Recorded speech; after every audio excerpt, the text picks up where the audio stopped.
ওখানকার ঠান্ডা পানির কারণে মারা যাবে। ওই টাইমে এটি সর্বপ্রথম এত বড় জাহাজ তৈরি করেছে। সময়ের সাথে সাথে এটি ক্ষয়প্রাপ্ত হচ্ছে।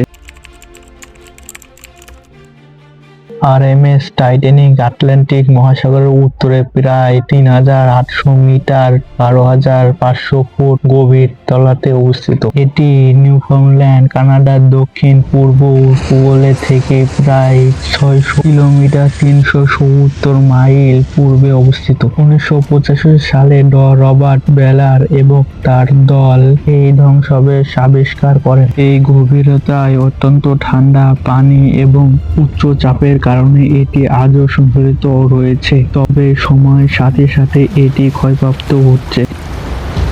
তাহলে কি কারণে টাইটানিক জাহাজ ডুবলো তাই জানবো আজকের আমরা এই ভিডিওতে। তাহলে জানতে হলে আমাদের 10 এপ্রিল 1912 সালে যেতে হবে। ওই টাইমে এটি সর্বপ্রথম এত বড় জাহাজ তৈরি করেছিল এবং এটি ধনী ব্যক্তিদের জন্য আনন্দদায়ক এবং মজাদার বিষয় ছিল।